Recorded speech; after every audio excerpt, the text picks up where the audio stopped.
Today we're going to be looking at the all-new ThruNite TW10 Weaponlight. And this one is a customized light from Black Scout Survival. It is an affordable pistol light that was developed by Jack Richland. Honestly, I have no idea who that is. And by ThruNite. The light was designed to prevent splashback, which could blind you during a close quarters encounter. It is powered by the 18350 battery, and when you get this, they don't have any kind of a plastic protector to keep it from activating while shipping. They just simply unscrew the cap just a little bit. So if you do get one of these, you just have to tighten that down a little bit, and then it'll work. It comes in the box with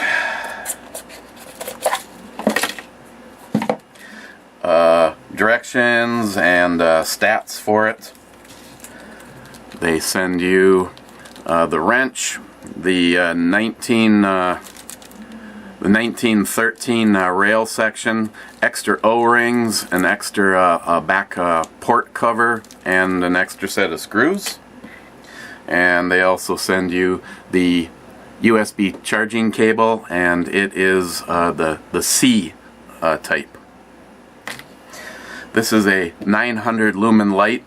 It'll run for roughly just about two and a half hours. And it has a throw of 125 meters. Quick mount. No tools are needed on this. You just unscrew this the side screw on here, and then you can push it over. So if you're gonna say put it on the Glock here, then just tighten it up.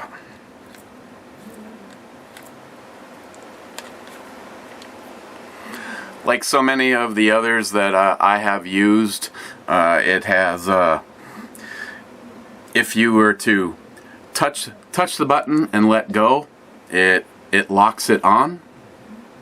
Whereas if you were to press it and hold, it is now going to stay on as long as you are holding that switch.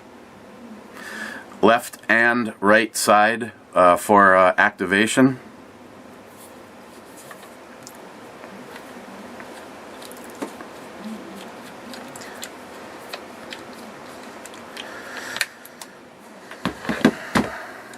Charging. It has a rubber boot here, and like you saw in the thing, it comes with an extra one. So you can here, let me just grab this because it's already out. The C ports are nice because you can go either direction on here. Clips in place. Plug it into your charging source, and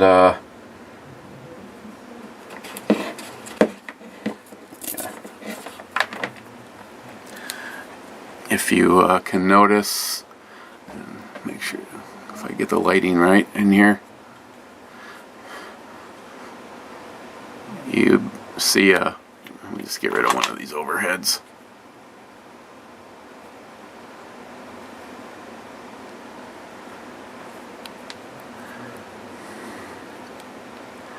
You can actually see it right there, red glow, and then it turns blue when it's fully charged and ready to go.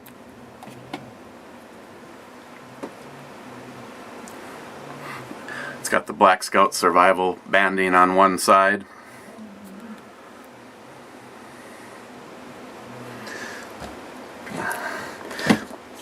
Of the pistols I've tried it on, the one that I think I like the way that it looks and works the best is on the old P220 here.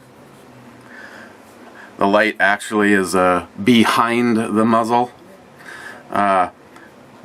I noticed that they got the textured glass. I believe that's part of that whole trying to diffuse it better for the splashback when you're in a close quarter situation, which would probably be most of the scenarios for the use on something like this.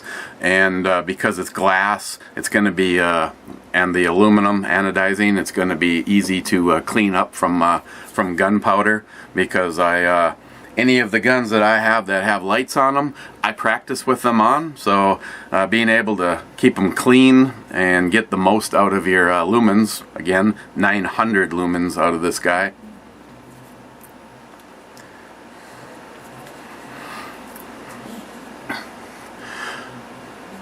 Overall, I think it's a nice looking light. Now, as full disclosure, ThruNite sent me this to review, and I'll tell you the same thing that I tell anybody that sends me anything: expect to get the worst with the best. Do I like this pistol light? Or you can put the 1913 adapter into it, and you could run this on your AR or any rail that you might have on another firearm, a rifle, you know, that kind of thing. Now, of the lights that I've used, the one thing that I would seriously have to point out before I start telling you things that I like and things that I don't particularly like about this this flashlight is that the price point on this, and I'll have a link down below, you can go over to Amazon and pick this up for $55.95. Now, in that price point, the only thing that I have ever used and owned would be these budget lights. You're talking about $18 for this one and $25 for this one. They have they do have a strobe mode on them, which is not a big deal. They're fairly fast. Again, no tools required. Just slide them onto the firearm, and they click and lock into place. And the huge downside on these is that they have the pass-through slide on-off switch. And what typically happen with me is a bedtime light, nightstand light. This is where I would have it, so that if I have to use it at night, if I lean over. And a lot of times I would actually find that the weight of the gun tripped the switch and the light would turn on. So I stopped using these. So that's a $25 light. You step it up to the ThruNite TW10, and you're getting a much better build. Easier to change out the batteries, or the battery, no tools. Just as easy to put it on and remove it from your firearm, and a better thought out switch. I have not been able to get this to come on by setting it down and laying it on its side. What I don't particularly like in this design is that the switches are extremely difficult to get to, unless you have extremely long fingers. But now, having said that, if you're going to be using this as a nighttime bedstand light, like I have been since I received it, I would have this light on before I even have my feet hit the floor. So the fact that the controls are somewhat more difficult to reach to becomes irrelevant in the situation for which I had this. But like I said, you want an honest review, you're going to get an honest review from me. Versus some of the competitors competitors' lights that actually bring the switch back closer to your finger, making it easier to get to. Again, a lot easier to get to. But the lights that I just showed you are impossible to get to at the price point for what you can get this guy. The one is nearly double what the ThruNite TW10 would cost you, and the other one is almost 3 times that price. So, in a what I would call a reasonably priced alternative to put a light on your firearm, I have nothing negative to say about this light. I like the way that it's built. It's built very well, very strong. The anodizing and the quality of the construction is spot on. 900 lumens. It is definitely bright. It has a nice white light, and at night on a wall, it is thoroughly diffused. It has no hot spots. It's just simply throwing a nice, well spread pattern. I know one thing that to cover that would be brought up, and I've also seen other comments on this particular guy, is the charging port is concealed by when it is mounted to your firearm. This is true. Could they have put the port somewhere else? Yes, they could. The only thing I can say is by placing the port here at the back, it's minimizing the chances of snagging that rubber boot and possibly tearing it off or having it open. It is much more protected from debris, seeing as how it can't open at all in most scenarios because it's right up against the back of the trigger guard. I found that the placement of this light across multiple platforms looks pretty much the same. Of the things that I would possibly run this light on,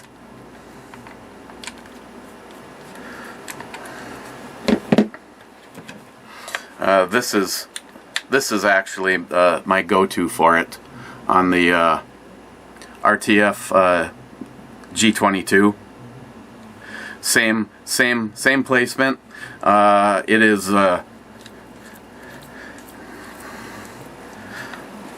oops, a little tighter. It is a little bit easier to get to, but I do have to reposition my grip.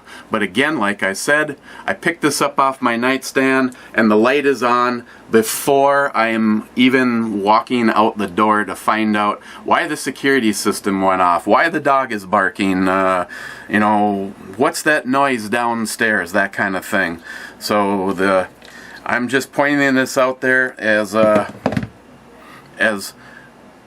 to its controls and my thoughts on it. The rest of it would be completely up to you. I like the overall setup, and I've other than the possible placement of that, I have absolutely no complaints. And for those people that do have an issue with the battery placement, probably one of the #1 lights on the market has to be removed from your firearm and flip a metal cover to open the battery port. So this one overall is still easier to use than that guy right there. Of all the guns, the only one that I have not been able to put it on here is the Smith & Wesson 4006 TSW. I couldn't put this on unless I took the rail catch off of it completely, and then just tightened it down and hope that it stayed on here. And the way they have this rail set up, most manufacturers do have to have for instance, the other light there came with a specific mount just for this, which is kudos to them that it came with it, just to work on there. But other than that, that's the only one, and my intention is leaving it on the Glock here as my side stand gun. Tighten it up. And see, it is not impossible to do on this firearm. The reach was a little bit more on the SIG because the SIG is considerably bigger, but I just wanted you to be aware. A lot of them have positioned a switch all the way back to this point, so you're talking about 5/8 to 3/4 of an inch closer to the trigger on other options. But for what I am going to be using this for, I think it's a great little light. And if there's anything negative that comes along, I would probably have some kind of an update down the road, like I usually do when it comes to the different products as I use them. But I really don't foresee anything. So questions, comments, please leave them down below, and I will put a link in the description box to the Amazon if you're interested in picking this up. And like I said, you are at $55.95, which makes it a hell of a deal versus other options that are out there on the market.